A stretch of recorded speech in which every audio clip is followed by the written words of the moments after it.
Hi, welcome to the garden today. And today we almost had rain all day, but never did really rain. And it was cloudy. The storm kind of went south. We got a little bit of rain, but not much. And we're going to be picking some of these peas and maybe showing a better deal I've done in the past of showing it when they're like that. That's when they're ready to be picked. And we just go around all of them. Some of them didn't get, this only got 3 beans in it because it didn't get good pollination. That's going to happen this time of year. When it gets really hot, you don't get the pollination that you want. The other thing we did today, or I did, is we went and toured a blueberry farm. And it's always good. We do that, we'll go and walk on down here and see some different stuff. But it's always good whenever you,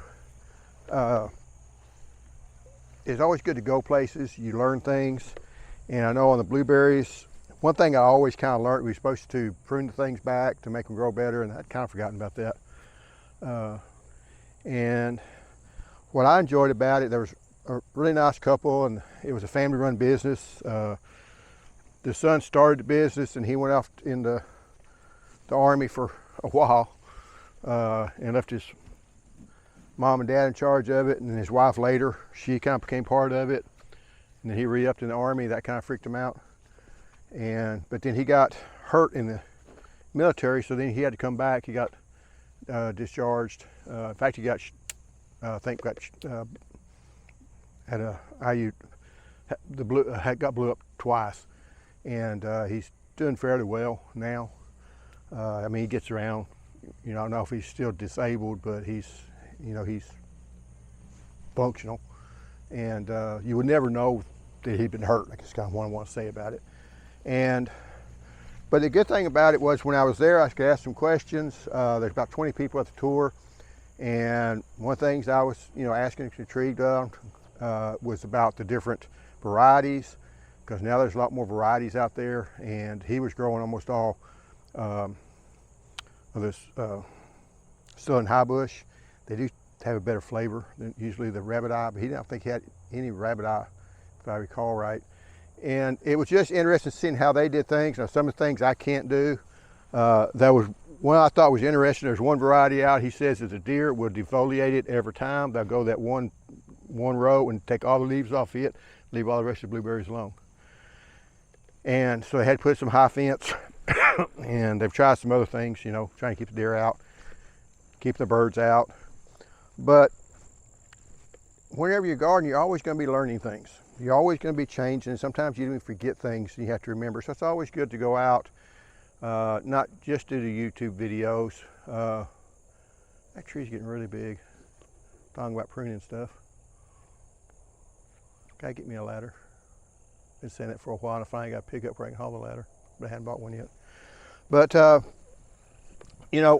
always want to be learning. Always want to be trying some different things, doing some different things. And because what you're doing may not be the best way to do it. I know I've got the blueberries in those pails. They've been there, I've had some of them 15 years. But they're really not producing like they should.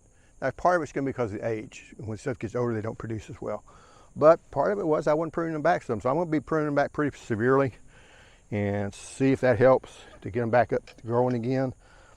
I also might be buying some more blueberries bushes. I won't tell my wife that and hope she won't see the video. She watched my videos more than she used to. She never watched my videos, so I could say what I wanted to, but now a lot of times I'll flip them on, and sometimes I'd even have it on, she won't be paying attention. She pays attention now for some of the things I've said in the past. It wasn't bad, I thought, but anyway. This is the puller. Now what I've done here, I've already done these. I pulled them up. I just left them there because I didn't want to stack them anywhere. And to pull these T-post up, this T-post puller. Now I will say, I have a sandy loam, so these are easier to pull out than if you had clay. But I mean, and it's out. And pull it right on out. And I need to do it on all these, but just to kind of show you The only thing I will say, when you do this thing, you can come from the front or the back, you can't come from the side. So if you try to take this thing up like this, it's not going to work because it has nothing to grab on. So if you ever get one and it's not working, it's either got to be from the front or the back. And like I say, this is so much easier. And here be from the back. So when it does it like this, it grabs here and pulls up. So it doesn't really matter what side it is. But think how long it would take if I didn't have this. I mean, because I'm not even really doing it completely right. Because if you have to do it the other way, set this here, you're gonna take this thing and you start having to move it around, push it back and forth, and you do this for a while, and then you gotta grab down here and pull up. I mean, this thing was well worth it, and I think it just cost around $40 before everything started going up. You know, I kind of hate to get prices on things because I know certain people say things aren't going up, inflation's not going up. But I know when I go to the store, it goes up. And I always thought that was interesting. I'll go up there and talk saying, well, you know, price of things not going up except for gas and food. I'm going, that's the main thing I pay. You know, I got 2 boys and me and my wife, and you know, food and gas, that's one of our major expenses. So if it goes up, they don't go up on my salary any, but they act like that doesn't count because they say it's volatile. Well, my paycheck's not volatile. It all stays the same. I was checking to see if there's any grapes in here. One bad thing about this, and this is another thing I've just neglected, that I need to cut this back, get all these blackberries out of here. Here's one, and it looks like it might be ripe, because these are, I think they're actually a muscadine cross. If you never eat muscadines, now, if you're in Texas and you're in central Texas, there is a grape that looks just like this. It's called a Mustang grape. If we see any at my parents' place, we're going to go there this weekend. Or most of us, not everybody in the house can go, but most of us are going to go. And they do not taste good at all. You can make jelly out of them if you put enough sugar on it, but you know, you can make jelly out of a lot of things if you put enough sugar on it. But basically on these, you just pop them in your mouth.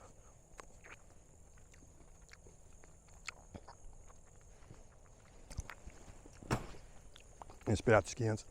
I've never been a big favorite because I'm really a big fan of these. They taste okay, but it's a lot of spitting, a lot of throwing seeds out. Now some of the skins they say you can eat, and that might be one of them, but they don't taste that great. So these over here are the cherry tomatoes, and I am debating whether or not you take these out or not, because they are still making some, and some of them are split, but a lot of them are still good. They are still putting out some. I mean, the other tomatoes completely died. These are just kind of, but I would like to take all this and clear it out and spray it and get it ready for a fall garden. That's what I'm going to do with this. I'm going to take all these T-posts up, till this up, and get it ready for the fall garden. And I've got to determine what I'm going to put in the fall garden. Do I want to try to do 2 deals of corn? I'm kind of backing away from that. If I do it here, this is where my brassicas or broccoli and maybe even my onions are going to go in here. And so if I do that, I do have to be careful, because I'm going to be putting out some of the chicken litter and some of the horse manure. And if I do that, since it's not been processed with heat treated like you need to, I need to put that on something that we're going to cook, or something that's going to sit there for 4 months, which probably means I'm going to do something with it we cook. So what that would probably mean is this stuff over here, I could put the cow manure down. I got a big old watermelon out there, and see if it's split or not. And if I do that and you grow corn, well, you're going to cook your corn and cornbread or something like that. You're not going to eat it raw, so that means you don't have to worry about the E. coli. It looks like it should be ready. What you hope to do when you walk out here is you don't, I say it's not. Okay, can you get in here? what you want to do, this one looks big, it looks like it's ready, but if you look at these tendrils, they're still green. If they're still green, it's not ready. So you don't even want to try to pull it because you're going to be white inside. And this one over here, I think it's going to be the same thing. Well, that one is ready. This tendril, well, no, this one shows to be ready. The other thing you can look at, flip this sucker over. I think it's ready. I'll go ahead and cut it. The other thing you have to watch out for is not to step on the vines that this was connected to, or it'll kill it. So we'll try to tiptoe out of here. I got that one. I try to kind of keep up with where they're going. What I don't like about watermelons is you get this stuff, and I don't know what to do about it because it always grows up. So I planted my 2 watermelons right here. I think there's one over through here, wouldn't they? Well, they vined out all through there. That's where I had the corn that didn't do anything, the sweet corn. And so everything blows up in the weeds. I can't till that up because you got watermelons in there. So once the watermelons get through making, I'll have to mow all this down and till it back up, and I got a bad weed problem there, but if you can grow watermelons, that tends to happen. And I've never, it's one that you get really tempted to use the fabric on it, and the fabric you think will work good. My only problem I have with the fabric is the fact that it tends to make the diseases worse. I've even seen it to where on the fabric it'd be bad diseases, and once you got off the fabric you didn't have the diseases, and that was powdery mildew. I kept thinking PM, what does that stand for? But it's powdery mildew is what would be worse on the fabric than it was off of it, at least the one year that it happened. It's an everybody thing about gardening, sometimes you forget, and it can just be a one-time occurrence. Here's the cowpeas, red rippers, and never did put that deal up. But I think they're going to reach up. Even if they don't reach up, you know, like here's the vine here, I can kind of get them stood up. Maybe this here will be long enough. No. I'm already getting some little peas on. Well, no, that's to the other ones.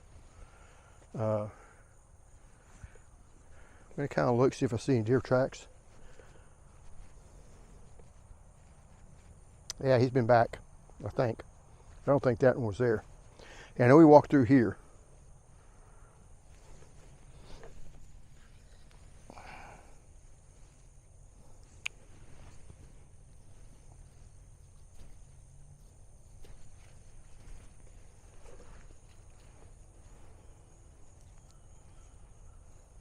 So,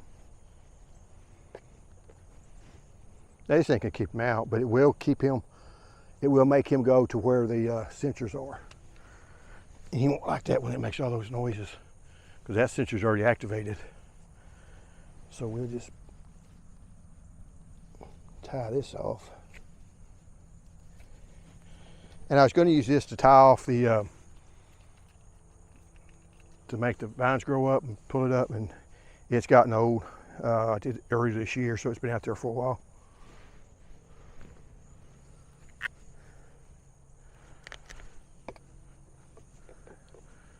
The reason I measured that, I didn't want to be on camera and make it, because it's too short. It looks bad.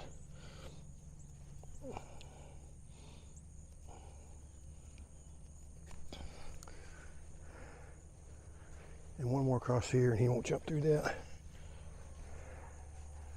But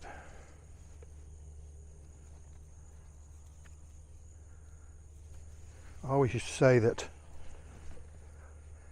I got kicked out of Boy Scouts because I couldn't ever tie a knot right. And then one probably said, well, why did they do that or something? And I thought, you know, it's a joke. I was in Cub Scouts. We didn't have very good leaders, so it wasn't very much fun. And I was in it for a couple of years. But we did try to tie knots, and I wasn't good at it. But Yeah.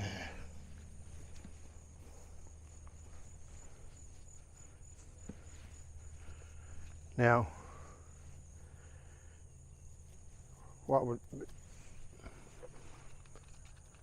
and for y'all that may be first time on your channel, here's where the deer came in and ate all my peas, almost all the peas. And I had a really good crop to the point I was going to be sharing with everybody and all that. And he just decided to come and make himself at home. And after a while, they don't even get scared of you. And my dogs, they're just used to when it comes to varmints. They're good watchdogs, and they'll keep them out. I mean, or if it don't, at least I'll know. But he just walked right through here. Now, I probably started barking when we got over there. I put these two up since then, but I was afraid if I don't put this up, I'm a little nervous because he came down here. Now, I didn't have this one up, but if he comes up here and walks around here, he never gets in front of the sensor. And that sensor there may be too far away. But there's my okra. And it has really started taking off and growing well. And you may ask, well, what did I do? Nothing, other than take a few weeds out. I know sometimes people will do the electroculture or do something like that, and they'll say, boy, things really took off after we did that. Well, these really took off after I did nothing. So if you're ever going to do a research on anything that you do, and you're going to try, let's say, a new type of potting soil or new something, a new compost, don't do your whole bed. Just do half of it. I know last year I did half compost with Black Cow, and the other one with the store brand, and I kind of did it by accidental, but I kind of knew where I did it, and it was a marked difference. You could see exactly that the carrots did much better with the Black Cow than it did the other one. So that was a legitimate, test. If I'd done the whole thing in Black Cow, I wouldn't have known if it was the Black Cow that did it or just something else that I did. But since you could see almost where I quit mixing it, you could tell pretty easy. So don't say, well, I tried a certain fertilizer, I tried azomite, and boy, my stuff really looked good. Because your biggest improvement on your garden, especially on a raised bed, would be that second year. So if you try something that didn't work, it's okay, I'm gonna try something else. If you don't do anything else, your second year would be much better because you've now built up all the bacteria, the biome, and all the fungi and the mycorrhiza, because that's one of the big words I really know, in the soil. And it'll take off without adding any more nutrients or the same amount of nutrients. It'll do much better the second year. Compost by itself only releases about half of its nutrients the first year. And it'll release about 30% the next year and then about 10% the next couple, 3 years. So if you're putting down the same amount of compost each year, the first couple of years, well, the first year you had, let's say 50%. With the second year, you're going to have about 80% or 80 pounds or 80 units, however you want to think about it. So, and in the third year, you're going to get even more improvement. So even though you're doing the same exact thing, you're getting more nutrients because you're banking the nutrients from the year before. Now after 5 years, it's all gone, so it's not going to help you after that. But just something to always think about, and I see a lot of people, they'll say, well, I tried this and it done really good. The next year I tried something else and it just did phenomenal. Well, if you don't have a control group, you don't know why. The other thing you don't want to do is if you're testing something and you want to see if it's going to improve it, just do one thing. Because if you do 2 or 3 things, you don't know which one did it or didn't do it. I guess one other thing I can show is these things here that I put in a while back. I don't know how long I need to leave those. I'm starting to eat.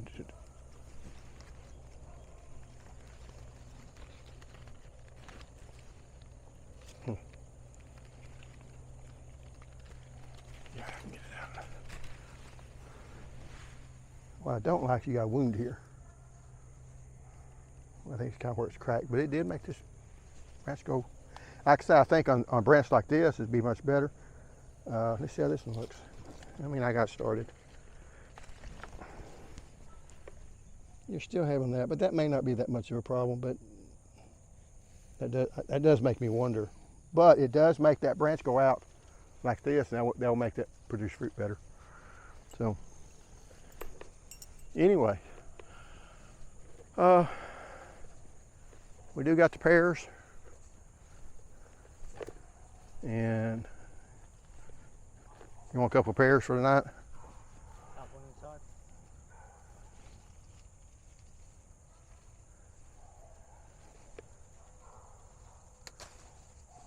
Birds.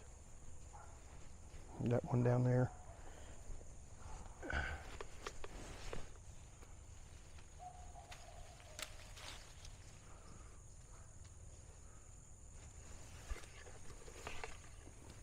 But anyway, a lot of dead time. I guess one last thing we can go look at. Here's another one. Again, this watermelon split. It's no good. Chicken food. Really not even good for chicken food, not enough for the chickens. Here's one of the figs. And I guess we have to go all the way around.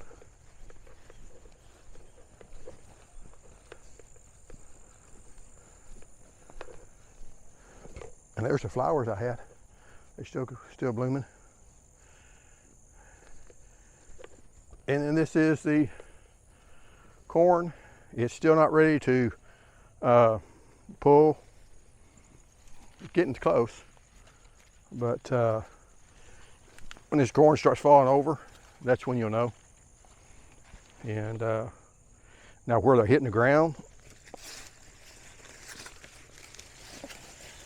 and you might as well, because it's going to ride either up. Or hoe those.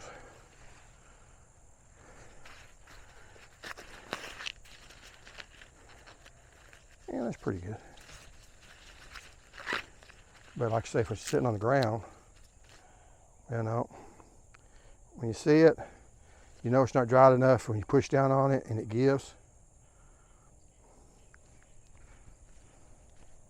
That means it's not dried quite enough. Now it might be dried enough that you can sit it on the rack,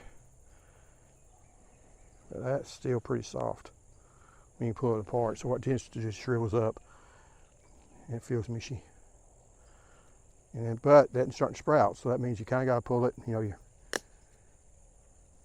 we'll see how it does.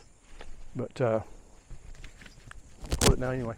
But anyway, just kind of walk through the garden, kind of seeing what it looks like, and I'll keep you updated. And if you see the next video, I probably won't do a video of me pruning stuff because that's just boring. But I am going to prune those blueberries back pretty hard, and because blueberries only produce on new growth, so the old growth is not going to make any blooms. So that's kind of why they're not really blooming as much. And I'm going to push them with the fertilizer and try to do it that way, because I did read on the form, and I used to fertilize like that, and I have kind of backed off and hadn't fertilized near as much. But anyway, thanks for watching this long, and I'll see you next time. Bye bye.